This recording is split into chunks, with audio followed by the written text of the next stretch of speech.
Hello and welcome to another episode of Name on the Trophy, the Manchester United podcast and YouTube show with me, Dominic Booth, and my regular guest, Alex Wylie. Today we're going to be rating and ranking Manchester United's summer signings, the 5 main signings under Erik ten Hag, and assessing how they've impacted the club and the side since their arrival. Alex, first of all, welcome back to the pod. How's it going? I'm good, thanks. I'm good. I was wondering at what point I become a co-host rather than a special guest, but I guess that's your decision, isn't it? If you want to swap roles and I'll be the special guest, then we could always trial that as a format. No. Just co-host. I don't want to host the whole thing. Okay. I think the special guest title plays into your ego anyway, so it's probably worth keeping it that way.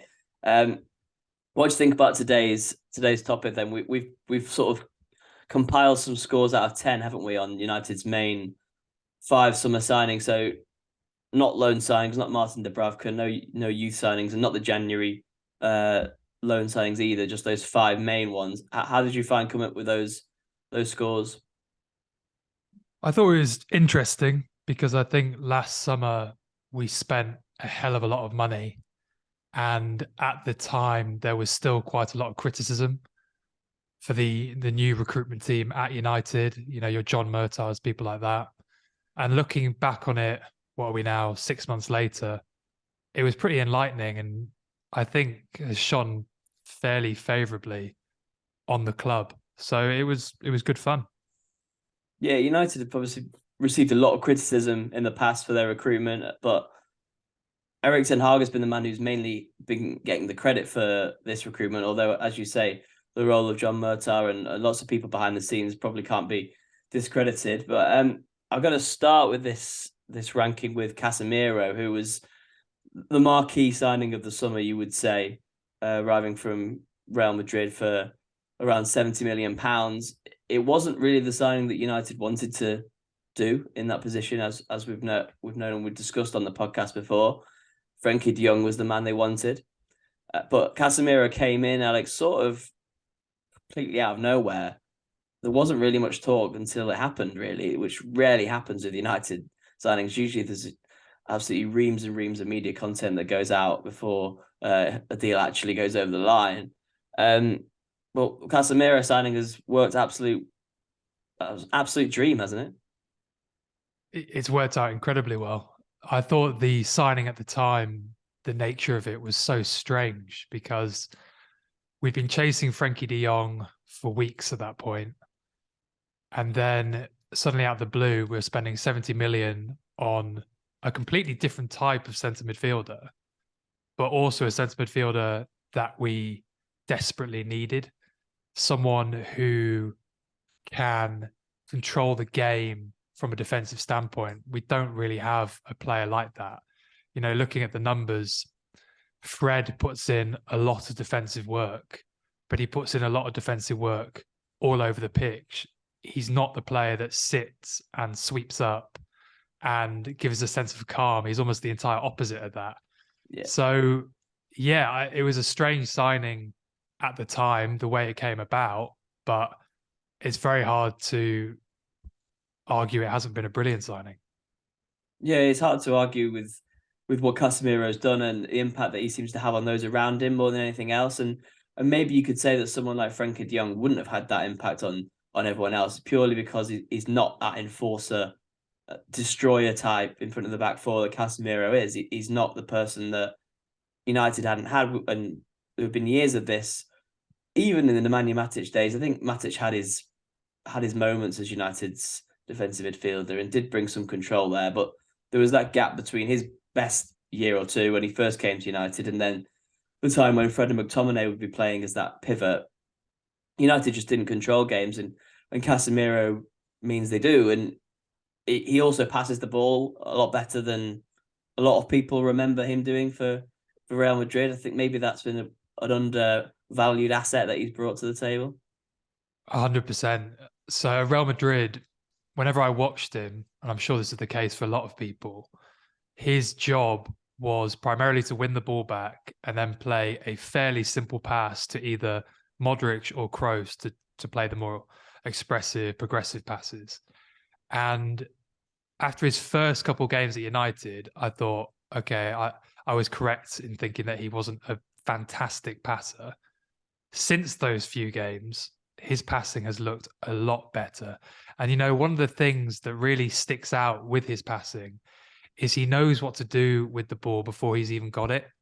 He's almost playing one or two moves ahead of everybody else around him from a defensive but also offensive standpoint. And I didn't appreciate how good he is at that, because it's like he gets the ball and immediately he's playing that pass that gets either a counter attack or moves a player into space. His passing is almost always on point. So in that regard, he's been a lot better than I thought he was. The defensive side of it, I always thought, yeah, I have no problem with that. He's one of the best, if not the best, defensive player in that sort of defensive third penalty area. But his passing has been so much better than I thought it would be. Yeah, absolutely. And mastery of the dark arts as well, maybe another area in which Casemiro really thrives. And we've seen that. And maybe that's a little bit of that Nelson experience that United just simply hadn't had in previous years, and is a key reason for me why they're challenging for trophies this year under Erik ten Hag. They know how to play the big moments. Players like Casemiro know how to play the big moments. If he has to take a yellow card that stops a goal going in, 20 seconds later, then that's exactly what he will do. And United have been full of players that I think flatter to deceive in the really big moments in recent years. I mean, an easy stick to beat Paul Pogba with, it would be to say that. I think that he didn't turn up in the really big moments. Until this season, Marcus Rashford was that kind of a player who didn't turn up in the big moments. We know that he is doing now. I think Casemiro just brought that winning mentality. I mean, 5 Champions League winners' medals, it comes with a certain amount of weight, doesn't it? And maybe that's why United thought £70 million, yes, 30 years old, yes, but what will Casemiro bring us in 2 or 3 years? Probably going to be worth that. Yeah, it almost goes beyond analytics, that game management thing that you bring up. He is very good at fouling the opposition when they are about to break into space or are starting to get a degree of momentum in the game. He is very good at stopping that dead. And in those big games where turnovers happen more frequently, where the opposition can get more control, to have someone like Casemiro that can make those tackles and make those fouls is really useful.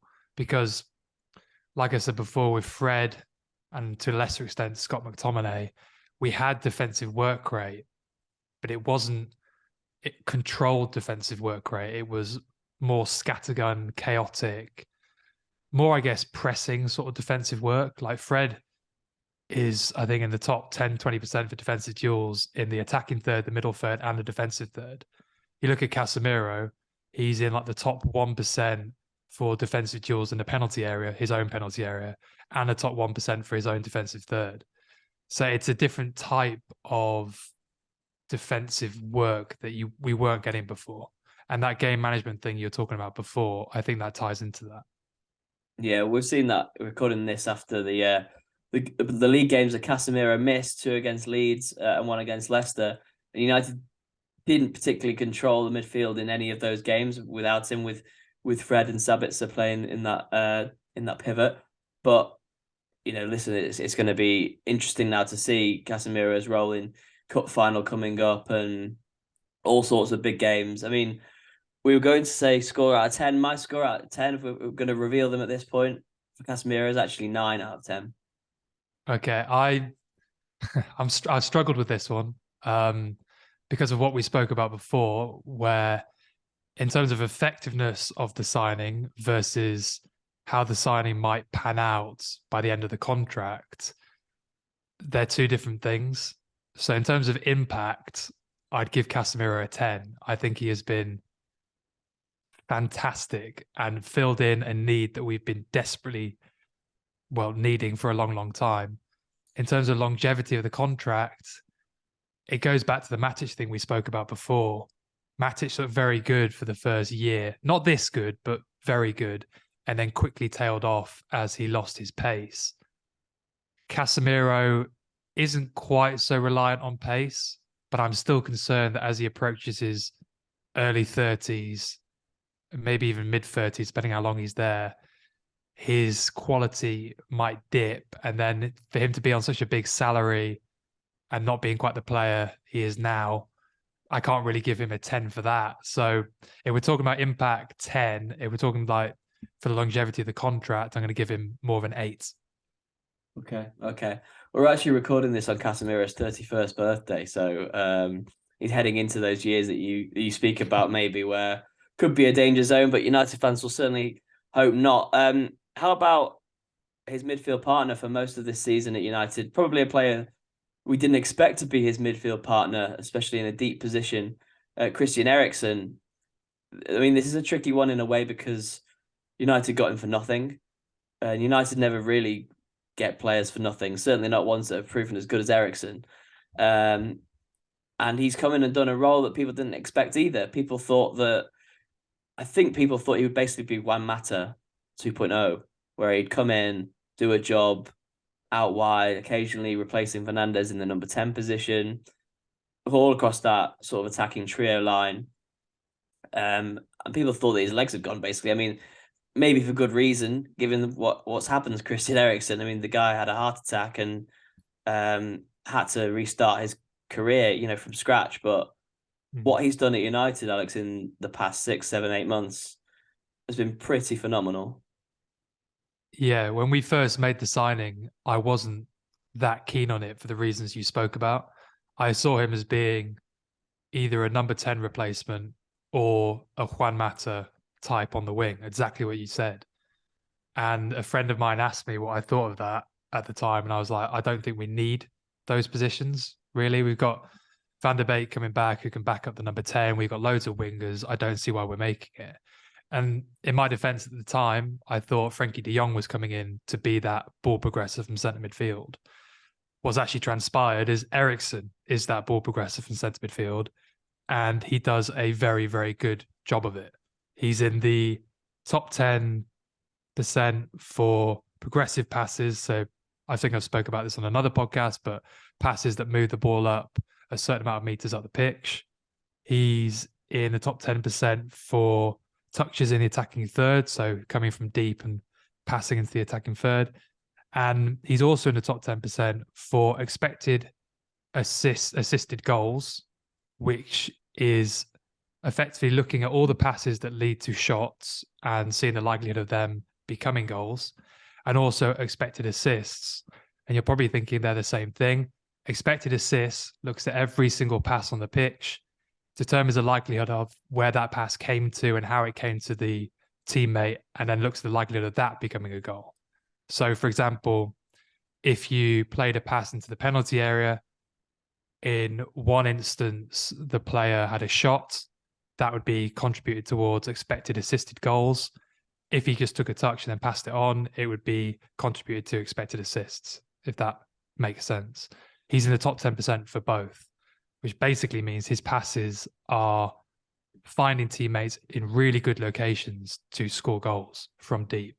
And in the same way with Casemiro, we didn't have that before. We didn't have that defensive work rate, that control that Casemiro had. We didn't have that creativity from centre midfield that Eriksen has given us. So, yeah, I think he's been very, very good. And I'll put my hands up and say he's been a lot better than I thought he would be. Yeah, me too. I mean, I didn't just expect him to hold down a place in the side. I didn't think that he would especially fit in that role that he's played, where he does have some defensive responsibility. He's not a passenger defensively, although I don't think it is his strong point. I don't think that he works, especially as compared to Fred or Sabitzer, who United also have in the midfield for this season. He doesn't do their job defensively, but I don't think that you're probably going to disagree with me by look on your face now, but I don't think that he's an absolute waste in that role in a defensive sense. I think he does cover ground and he runs probably more than you think, certainly from the eye test. I don't want to throw you under the bus. The numbers are going to tell me completely differently, aren't they? He's in the bottom 10% for tackles, and I think in the bottom 20% for interceptions. He doesn't do a lot of defensive work. at This is the point all. where I tell you the game's played on paper and Sure. yeah, and all that. Yeah. Yeah, I'm sure it is. I think really what we're seeing is Casemiro taking up the vast majority of the defensive work and leaving Eriksen to have a slightly more free role. You might disagree. You might. I think when I watch United, I don't see Eriksen doing a lot of defensive work. He's in those areas where you'd expect him to be defensive, that sort of middle defensive third. I don't see him actually making that many tackles, and I guess I can say the stats back me up. No, and I've made this point on social media quite a lot. And when Eriksen was fit and when all the midfielders were fit and available for selection, that I just didn't think that Eriksen should be starting certain games. And I think one big mistake that Ten Hag's made this season, he hasn't made many. He shouldn't have started. He shouldn't have started Eriksen in that Arsenal game away. He should have started Fred, and it was made even more of a mistake by the fact that Casemiro wasn't there that day. He was suspended, and Ten Hag went with Eriksen next to McTominay in those deep positions.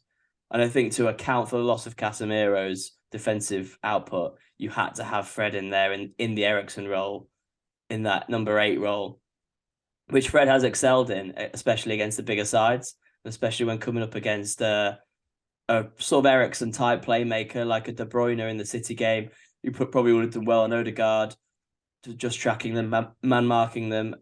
I know that Eriksen doesn't do that. That's certainly not Eriksen's game. So, although it has been a very, very good signing and a lot better than our expectations, I still think there are slight limitations to Eriksen. And again, the point we made about Casemiro, the age, they're very similar in age, these two. I think they're both 31, both turned 31 this month. That's why I've actually given Eriksen, I feel quite harsh actually. I've given Eriksen a 7. It could easily be pushed up to an 8. I gave him an 8. Yeah. Partly because, as I said before, it's something we desperately needed. With Fred and McTominay, you kind of had two players who are somewhat a jack of all trades and not really a master at anything, if I'm brutally honest. Whilst in Casemiro and Eriksen, you've got two specialists that complement each other. Yeah. And you see that on the pitch.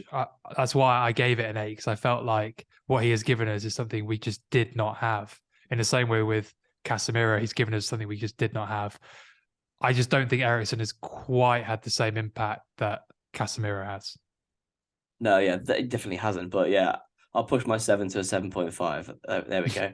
The next one on our list is another one who's made a huge impact. Again, probably beyond expectations, certainly beyond the predictions of many pundits when he first came to the Premier League. Lisandro Martinez, Alex. Let's get the elephant in the room out of the way with the height. It was heavily said. Jamie Carragher and another very prominent pundits said that he couldn't play centre back for Manchester United at the height of 5'9", that he would simply be bullied. The first couple of games, especially that Brentford game, it looked like that was going to be proven correct. There was a really one bizarre piece of defending in that Brentford game that Martinez did, leading to a goal. But it's just not seemed to be the problem that people thought it would be. No, I don't think being good in the air is quite as important for a centre-back as people think.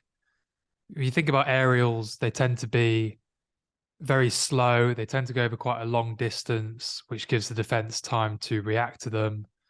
They're difficult to control for the teammate, and they're even more difficult to shoot directly from.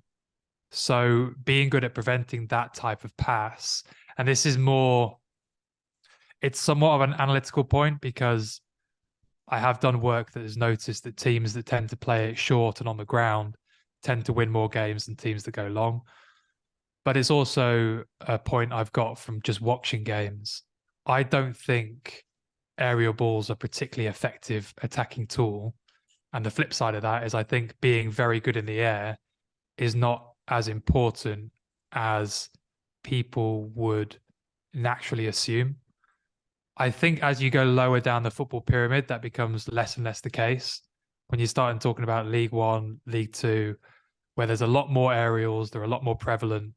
I think being better in the air is more important. But in a top 5 European league, I don't think it's the be all and end all.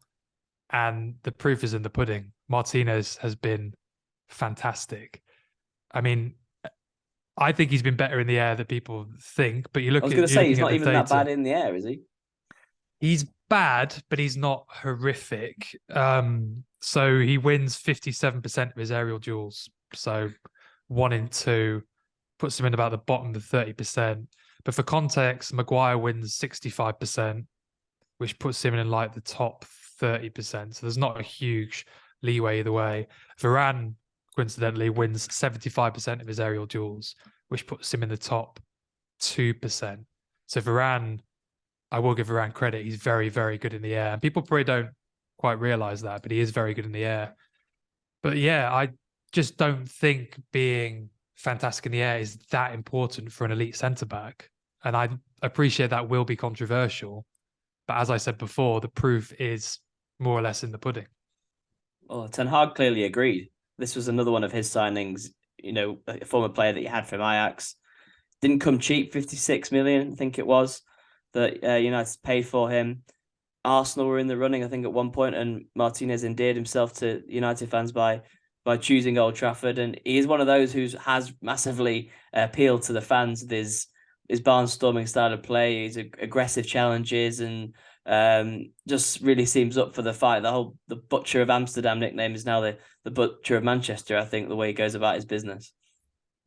I love him. I've got him on the back of my shirt. I'm not going to lie. I think he's absolutely fantastic. Defensively, he is very aggressive.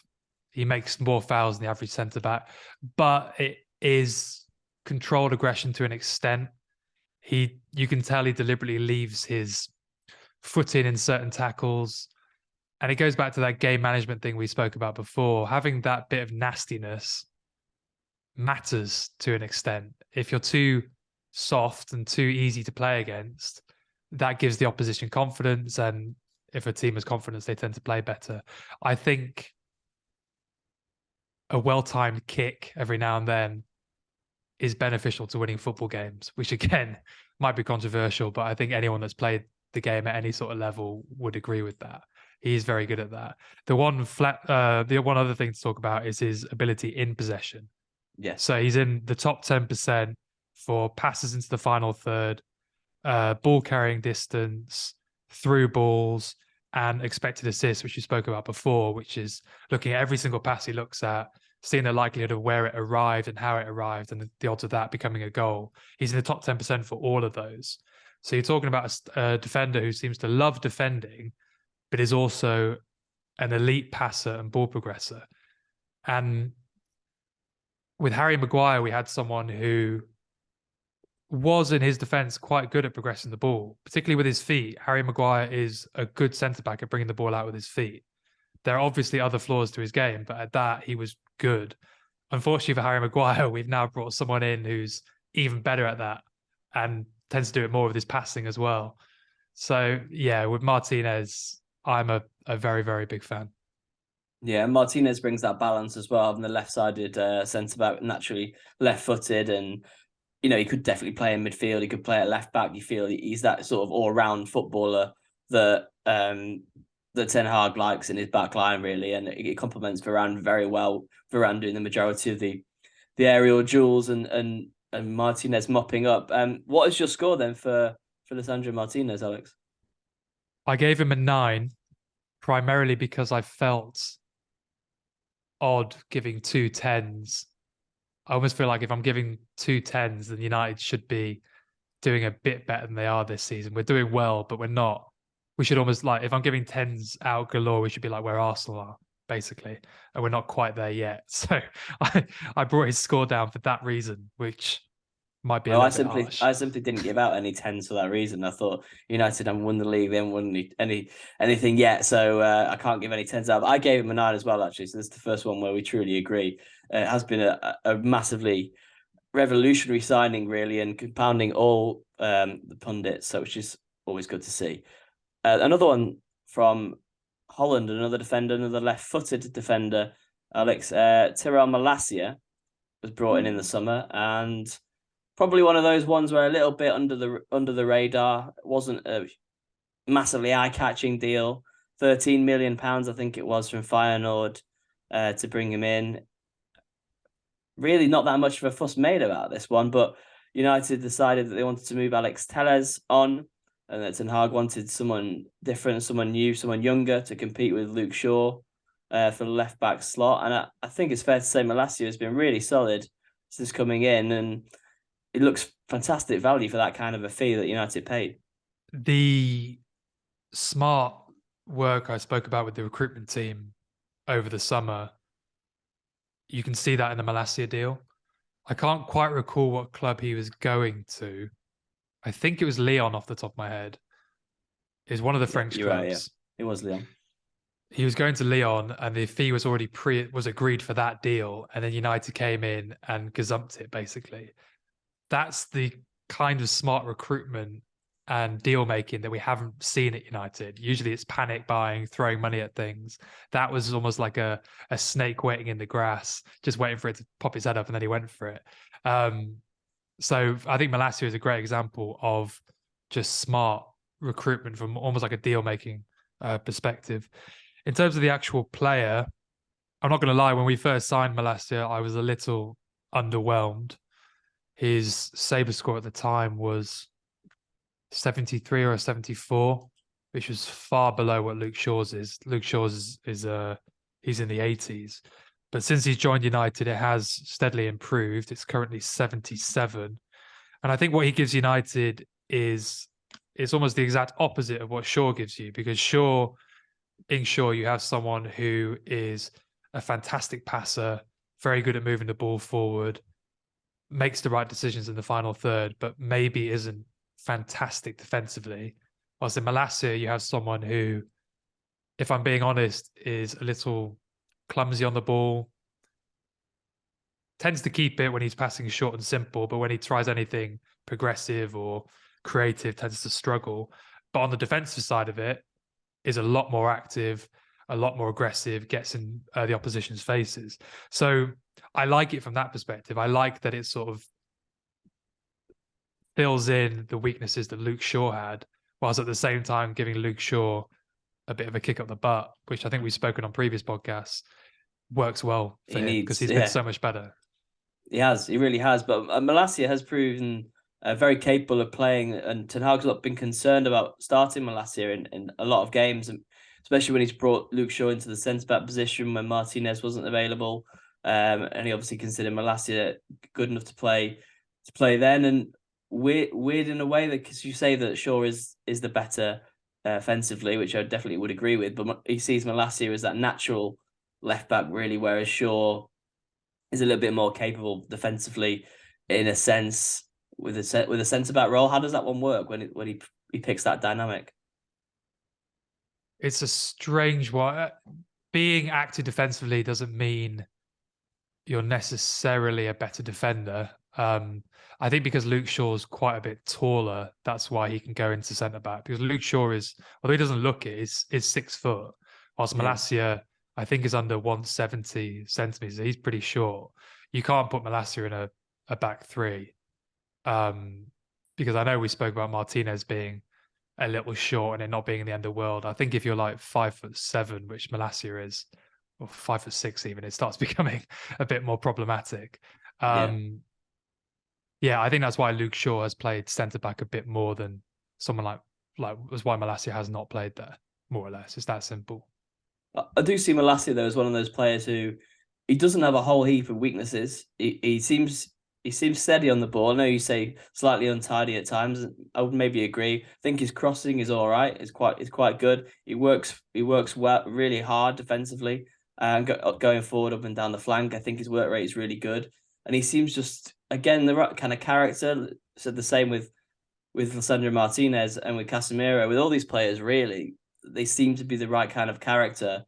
They didn't seem to come to United with a huge ego. I mean, Malacia is probably the least likely to come to United with that attitude from Feyenoord, probably the least reputation of all these players, but just seems to buy into what Ten Hag wanted to do from the first day, and probably that was a big reason why Ten Hag, who had seen him in close quarters in the Eredivisie in those games between Feyenoord and Ajax.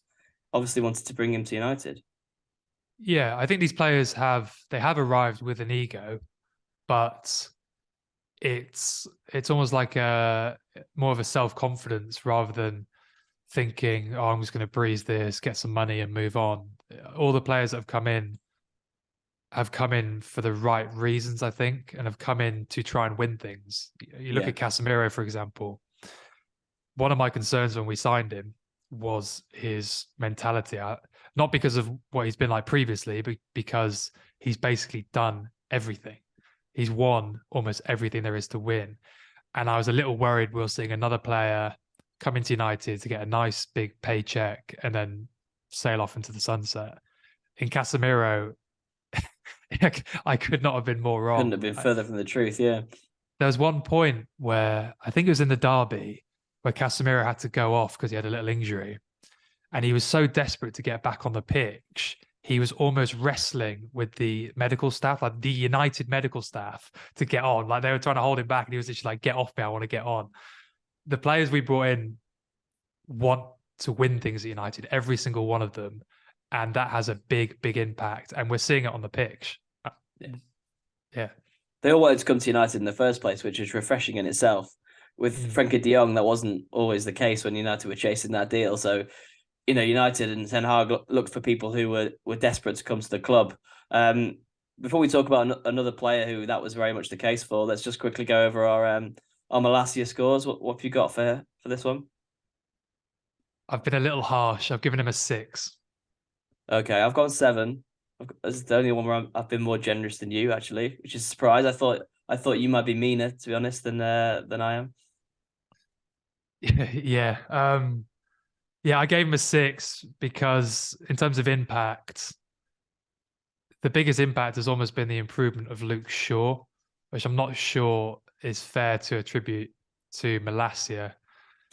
He has been very good when he's been good, Malacia, when he's on the pitch, but the fact that he isn't a guaranteed starter, Luke Shaw is our first choice left back. That was up in the air when Malacia first joined. Luke Shaw has very much made that his own now. It's hard to give him a too good score given that. Yeah, I understand that. I just think it's the fee that United paid. It's the low expectations. It's the lack of hype around the signing, and then the end results, which are just surprisingly pleasant, really. And it's just nice to have a player who is maybe a squad player and who isn't in the first choice 11, who is that consistent and that reliable. And I think that's what Malacia is. So that's why I went for a 7. But what about Antony then, the final one on this list? We've spoken about him a fair amount before, Alex, but we know the fee that he obviously came with to United, 100 million euros. It's been not the easiest of rides for him with a fair amount of criticism. The odd moment of real class and quality and a few goals, but we're still sort of on this list. He's the one we're still waiting for to ignite, I feel. He's not been bad. He hasn't been bad, but relative to the expectations, there's probably the biggest gap in terms of what we're actually seeing. We spoke about it on a previous podcast at length, but he just isn't creating anything for teammates from the right-hand side. We've got a winger who is more or less just shooting quite often from distance and scoring the odd goal, but he isn't linking up in the final third in quite the way you want him to yet. So it's a difficult one. I don't want to write it off. I'm definitely not going to write it off, but he has probably been the most disappointing. Yeah, we'll come on to the score shortly, but he is the lowest score that I've given of these 5 players. And I think that is justified. But I think also that he does have a positive effect when he's on the pitch. And I think we've seen it a little bit lately in his absence. Sometimes you can count the real value of a player when they're not in the side. And it's that balance that he brings, cutting in on his left foot from the right, which we know he likes to do a lot. But that does open space on the overlap for Wan-Bissaka or Dalot, whoever's playing behind him. And it has that sort of symmetry with Rashford doing so on the other side. And United have sort of been patching up that front line in the last few weeks with Weghorst playing a few interesting roles on the right, or number 10, or he might as well be playing centre back at the moment, Weghorst, for all I know where he's playing. And Jadon Sancho's come back into the mix, but we've seen him do his best work on the left. So it still has that role for Antony to continue to make his own until somebody, like an Ahmad or someone like that we've spoken about, or United go after someone else left-footed to play on the right. I don't think they're going to take it off him from now until the end of the season. When he comes back from injury, it is his role, so he deserves credit for that. Yeah, he's definitely given United symmetry, but I guess you could argue that any right winger who is left-footed and cuts in would do that.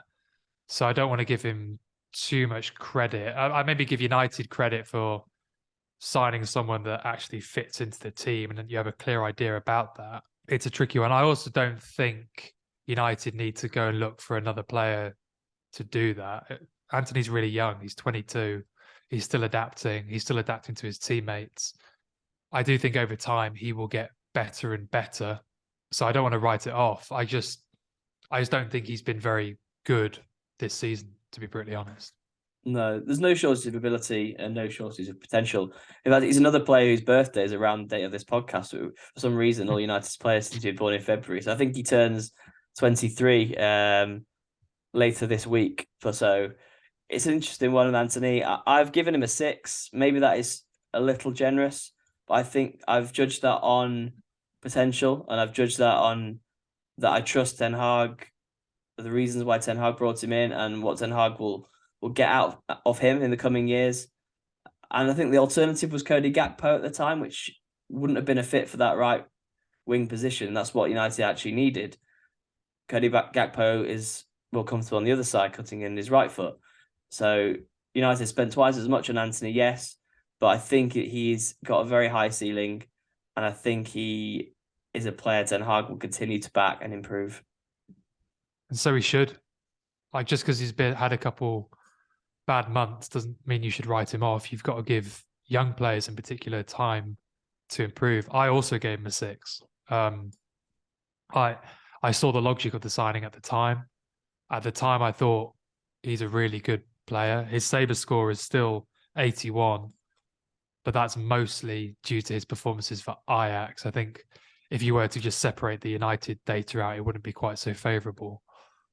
But yeah, I mean, for me, you keep him on the right. You bring Ahmad in over the summer to compete with him in that spot, and you've got it tied up. I don't think it's a problem. I'll put it that way. It's not a problem. No, absolutely not. Let's see. We give them all time, even the ones that have been rated 8s, 9s, or even that 10 from Alex, which you should never rate a player a 10. I mean, he's got to be surely Pele in his prime to be rated at 10, but Casemiro has had a brilliant impact at United, at least. Yeah, don't L'Équipe give like a 10 like once every few years or something like that? I think you've got to score 5 goals and help a woman give birth on the sideline or something like that. That's how good Casemiro's been. That's how good he's been. Well, there's no L'Équipe style 1s or 2s or 0s here anyway. That's the good part of it. Well, thank you very much, Alex. It's been a 10 out of 10 podcast for me, that's for sure. Thanks for having me on. That's the podcast speak back on a roll. Yeah, no, it's been a great podcast. I've really enjoyed it. Just looking back at these signings, I mean, 10s, 9, 8s, a United transfer window where you're giving out those sort of scores is unheard of. I literally cannot think of the last window I would give those sort of scores out. So it was actually quite pleasant. Yeah, it'd be back in the noughties, wouldn't it? Probably in the good old days of the Sir Alex Ferguson years. Yeah, for some reason I always remember the summer we signed Anderson and Nani as being like game-changing signings, even though they weren't. That window, was that when Tevez came in as well? That window, for some reason, it sticks in my head. The January window where Patrice Evra and Nemanja Vidic both arrived at the same time, and people had never heard of Vidic, and I think Evra had an absolute stinker on his debut, and people were saying they were going to be dreadful, and they both turned out to be all-time legendary United signings. But they weren't great for the first month or so. I'm pretty sure, like, both Vidic and Evra were both being written off at that point. Yeah. It wasn't until the next season when things started changing. Obviously, now they're United legends. There you go, Antony. It's still there for the taking. Well, thanks very much, Alex, and thank you all for listening. Remember to leave us a like and a subscribe. Keep listening to the podcast and share it with your United supporting mates. Follow Alex's Saber_sports on various social media platforms. TikTok's still going big for him, so get yourself over there. But from me and Alex, that's all today. Thank you for listening.